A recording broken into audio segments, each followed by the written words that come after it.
There is a winter weather advisory for the city, for the Bronx, Brooklyn, Staten Island, Queens, Manhattan, Hoboken, Weehawken, and also a winter storm warning north and west where the cold air is definitely going to reside and will not get above freezing. They could pick up almost a foot. Now, the National Weather Service says 5 to 7.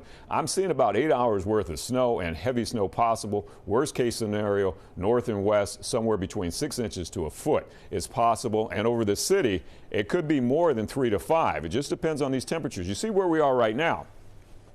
That's not good news. You don't want the temperature before a big area of low pressure that's going to get close to the ocean tries to bring some moisture over us. You don't want the temperature below freezing. Models indicate that this should go up to at least 33 degrees by midnight to 1 a.m. That would only give us around 5 hours of snow. So right now we're in the low to mid 20s. Now let me see the radar. Let's switch over and show you the radar.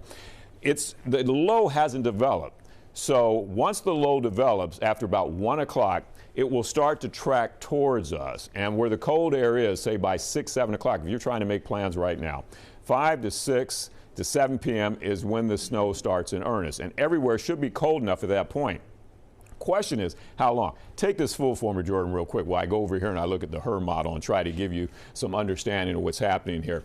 So as I look at the HRRR model, the model that I use all the time, you know, I've been doing this with you almost 8 years now, and I've been saying to you, if the HRRR model can't get it right, we got an issue because the HRRR model updates every hour. Well, it's keeping the temperature below freezing all the way up until, at least it starts to say 6 to 7 in earnest. That's the beginning of it.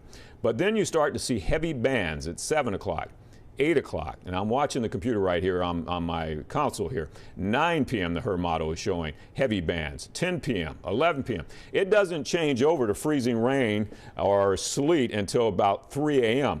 If it starts at 7 and goes to 3 a.m., I mean, that's a good 6, 7, maybe 8 hours of snow if it goes to 5 a.m.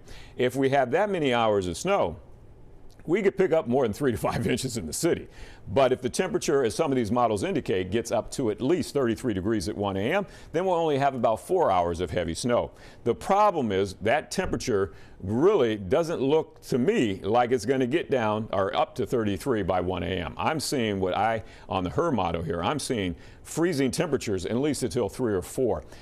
If we have any mixed bag of weather, if there's sleet, if there's any freezing rain, tomorrow will not only be hazardous because of the snow, but even more hazardous because of black ice. That is something we don't want. I would rather this stay at 32 degrees and have nothing but snow. That's easier to navigate than freezing rain and black ice, right, guys?